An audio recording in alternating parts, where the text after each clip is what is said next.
ትኩስ የሆነ መረጃ ደርሶናል ጋይስ። እንግዲህ የዛሬው ደግሞ አይተንና ሰምተን የማናቀው ትኩስ ወሬ ደርሶናል ማለት ነው። እንግዲህ ምስሉ ላይ እንደምታዩት ሩታዬ ዛሬ ቤት ውስጥ ሰለብሬት አዘጋጅቻለሁ፣ እሱም ደስታዬን ላስደስተው፣ አንዳንድ ነገሮችን ልጫወተው ለመጀመሪያ ጊዜም ስለሆነ እስኪ ላስተምረው ብላ እንግዲህ ቤት ውስጥ ዲኮር በትንሹም ቢሆን አዘጋጅታ ያው አበጋዝ የለም ማንም አያየኝም በራሴ ቤት በራሴ ጎጆ ብላ እንግዲህ ዲኮሯን ፏፋሽ አድርጋ ደስታን ጠርታ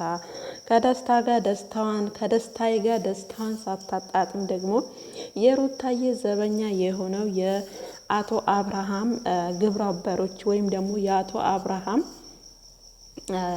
ያስቀመጣቸው ሩታን እንዲቆጣጠሩለት ያስቀመጣቸው ሰዎች እንግዲህ ወዲያው ለአብርሽ ደውለው አብርሃም እንግዲህ ወደ ሩታ ቤት ከች ሲል ሩታና ደስታቸውን ለማጣጣም ገና ከመጀመሪያቸው ምኑን ሳይዙት አብርሽ መጥቶ ደስታቸውን አደፈረሰ። ሰላም ጤና ይስጥልኝ ውድና የተከበራችሁ የቻናል ቤተሰቦች ሰላማችሁ ብዝት ይበልልኝ። እንዴት ናችሁ? ደህና ናችሁ ወይ?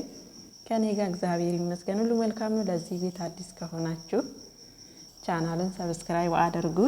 እንግዲህ እንደሚታወቀው በትላንትና ማለት አብርሽ ሰሞኑን በጣም ተፍጨርጨሬ ጮጓራ ነዶ ወተትም ጠጥቼ አልድን ብሏል እና እኔም የሷን ጨጓራ ግዴታ ማጨስ አለብኝ ብሎ ትላንትና ከሄርሜላ ጋር ሆኖ ሩታዬን እና ደስታዬን አፍጨርጭሮ ወደ ቤታቸው እንደተመለሰ ሩታም ደግሞ ሌላ ነገር አስባ ይሄን ነገር ውዬ ሳላድር ብድር በምድር ላድርገው ብላ ይሄን የመሰለ ዲኮር ቤት ውስጥ አዘጋጅታ ደስታና ሩታ ደስታቸውን ሳያጣጥሙ የአብርሽ ግብረ አበሮች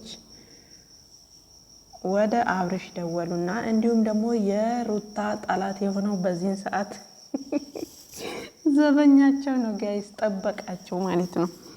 ሩታዬ ቤት እንግዲህ ወንድ የተባለ ሩታዬ ቤት ሲራመድ ቶሎ ብሎ የሚደውለው ጥበቃው ነው ተብሏል። መረጃው እንደደረሰን ሩታዬ እንግዲህ ምንም ብታደርጊ ምንም ብታመጪ ከአበጋዝ ማምለጥ አትችይም፣ ምክንያቱም በዙረሽ አጥሮብሻል አጥር ማለት ነው።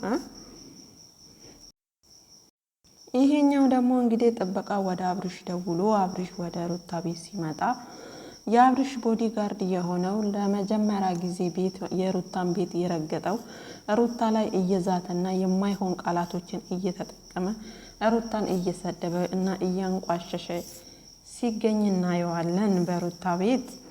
እንዲሁም ደግሞ አብርሽ እንግዲህ ትዕግስት አለማምደነዋል እኛው ተመልካቾች ማለት ነው ጋይስ።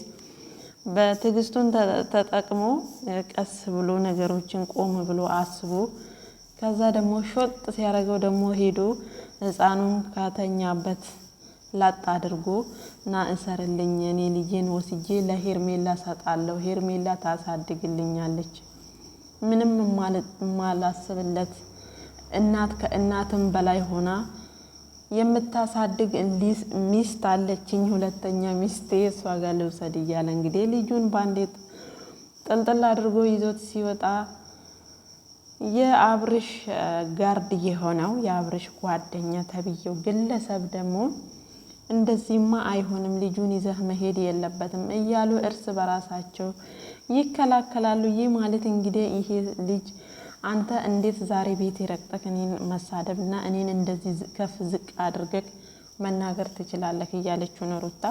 እሱም ደግሞ ድርጊትሽ ነው እያላት ነው እንግዲህ። በስተመጨረሻውም ሩታ ውላ ሳታድር አብርሽን በአንድ እግሩ አቆመችው። አብርሽም እንግዲህ ልጄን ይዤ ከዚህ ቤት ካልወጣው እያለ ነው። ያው ልጁን ይዞ ሄዶ ልዑልን ለሄርሜላ ላበረክትላት ነው ማለት ነው ጋይስ መጨረሻ። ሩታዬ ግን ምንም ነገር አልመሰላትም። ይሄን ልጅ ይዘህ አንድ እርምጃ ከዚች በር ስታልፍ አንተ እውነትም ወንድ ነህ እያለችና እየዛተችበት ትገኛለች። እንግዲህ በስተመጨረሻውም ደስታውን ሳያጣጥም አብርሽ በአንድ እጁ አንጠልጥለው ዳንስን ለመደነስ ሩታ ብዙ ነገሮችን አዘጋጅተ ነበረ። ዳንሱንም አቋርጠው አብርሽና የአብርሽ ጋርድ የሆነው ልጅ ደስታዬን አንጠልጥለውት ከቤት አባረሩት። የዛሬ ዜና ይሄን ይመስል ነበር ውዶችዬ። እንግዲህ ሩታዬ ምንም ማድረግ አይቻልም። ዲኮርሽም እንዲሁ በመና ቀረ ከንቱ ቀረብሽና አይዞሽ ነገ ከተነገ ወዲያ ታጣጥሚዋለሽ እንላለን ጋይስ። እንግዲህ ለዚህ ቤት አዲስ ከሆናችሁ ሰብስክራይብ ማድረጋችሁን አትርሱ። ይሄ ነበር የነበረው ትኩስ ነገር ጋይስ።